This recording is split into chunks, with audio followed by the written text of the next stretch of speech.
So imagine this, you're in the market for a new electronic drum set, or a new to you electronic drum set, and you've narrowed it down between two different contenders, the TD30K and the TD20 Sx. Which is the better drum set for your money? My answer to that's coming up. What's up guys, Justin Greenwald here with 65 Drums. This is the place to keep on top of all things e-drum related, so subscribe if you haven't already. Today I'm talking about the TD20SX versus the TD30K. The reason why I got the idea for this video is because I was on Instagram one day, as one does. Follow me on 65.drums. There was this conversation these two guys were having about whether or not the TD20SX was better than the Roland TD30K. I think it's like a really fascinating subject. It happens all the time whenever Roland unveils a new flagship, which is about every single 4 years, by the way. The TD20 first came out in 2004, the original version. It had matte black cymbals and black shell wraps, but you could buy it in a white shell version. I've always said Roland is the Apple of the electronic drum industry, so that makes perfect sense to me. You can actually pick up the original TD20 drum set on eBay right now for about $2,900. In 2008, they came out with the newer version, the TD20SX. This has the silver cymbals and then the removable shell wraps and the updated drum module. It is a better drum set, a much better drum set than the original TD20, even though it might be tempting to buy the original TD20. And then in 2012, the Roland TD30 module came out. Believe it or not, inside of the Roland TD30 module is the entire TD20 sound module. You can access all of those kits within that drum module, which is pretty cool. The TD30 sound module is much better sounding. I'll have to do a comparison video like in a month or two. Since I have access to both sets of sounds within that drum module, I can do a comparison video. But the TD30 sounds are much better. The cymbal sounds are much improved over the Roland TD20. And also even like the snare sounds are a lot better. Just an FYI right there. So what happens when you're thinking about both of these drum sets is, do I care about larger pad sizes or better drum sounds? The entire electronic drum community is split in half on this, because I've got people that email me and say, Justin, I want to buy an electronic drum set for my studio. I don't give a crap about the sounds. I just want really large playing surfaces. So then I try to give them a recommendation based on just size of the drums. And then other people say, Justin, I don't care about the playing surface. I don't care how big this drum set is, but it needs to sound awesome. So as a drummer, you have to decide for yourself. Do you care more about the sounds or the pad sizes? For me, I care more about the sounds. I've always said this in nearly all of my videos, but some drummers really do care about the pad sizes. Those are the guys that went out and bought an Alesis DM10X because of just how large the drums were at a very low price. Even though the sounds of a Roland drum set are better, they cared more about the pad sizes. And that's completely fine. You just got to figure out which is more important to you. Do you care about better drum sounds or larger playing surfaces? The hi-hat is a two-piece hi-hat, and also the cymbals all have that metallic silver finish. It looks really, really nice. I like the darker shade of metallic finish on the TD30KV line, but I will say the silver finish does look very, very nice. I got to play this in person once.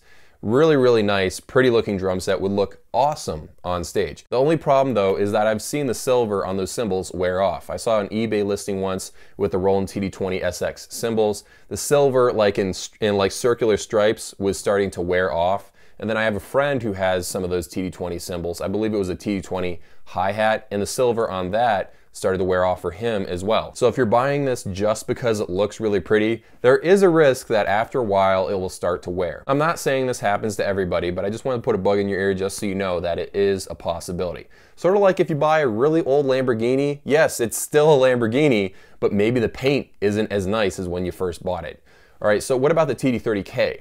The problem with the Roland TD30K is that the toms, they are pretty small. I'm going to put the different specifications on the screen right now, but the toms are pretty small. One of the cymbals is pretty small as well. You've got the VH11 hi-hat, which I do like a lot. The kick drum, you know, if you don't set it up just right, it has been known to wobble. I've had problems with that just because I don't have a clamp on the front of my Iron Cobra double kick pedal, so there's nothing like holding the kick drum in place like that. But if you set up the legs and everything correctly, it doesn't really wobble as much. So in summary, the TD20SX looks a lot nicer, larger playing surfaces, larger cymbals, you get the extra floor tom, which is really nice.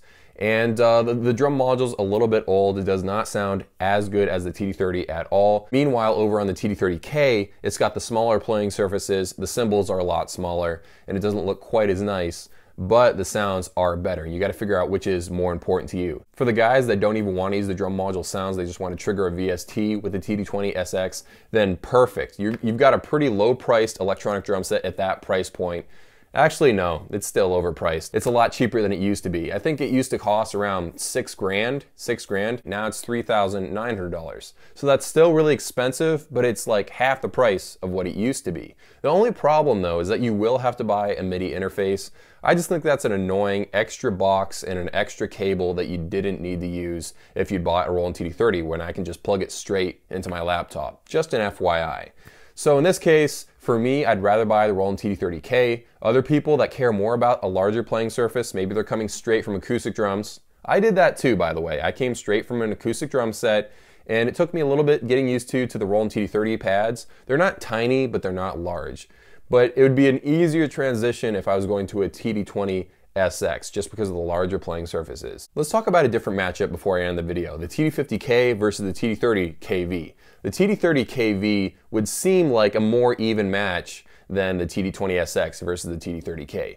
But unfortunately, it's not, because it's a lot more expensive. As far as the pads go on the TD30KV, they're very similar to the TD20SX. You've got a different color, and that's kind of sort of it. I'm sure there's other improvements, but there's no big leap forward. Meanwhile, on the TD50K, bigger than the snare on the TD30KV. And then you've got that 18-inch digital ride cymbal, which can sense the static electricity in your hand. Actually, I think the snare can do that as well. And then of course you get the superior drum module. Now of course, to be fair, if you average out the size of all the different pads on the TD30KV, they are much bigger if you count them all together than just a couple of extra large pads on the TD50K.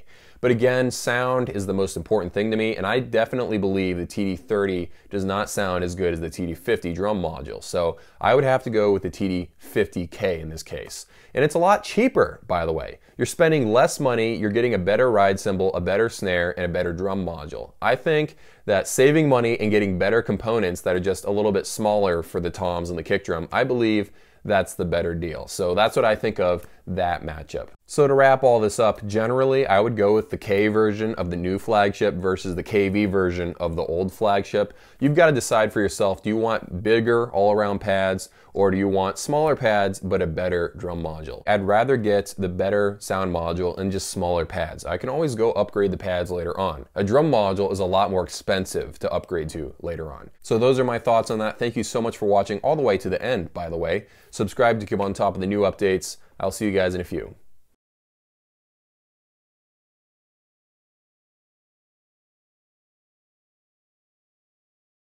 I'm actually legitimately surprised that the TD50K is so similar to the TD50KV. The TD30K and KV had very big differences. None of the pads were the same. But when you look at the TD50K, you know, you've got the exact same ride cymbal, you've got the exact same snare, and of course the same drum module. The only difference is the KV version has the bigger toms and then the bigger cymbals and a better rack. Now it's kind of hard to justify buying a TD50KV when the K version is so good on its own.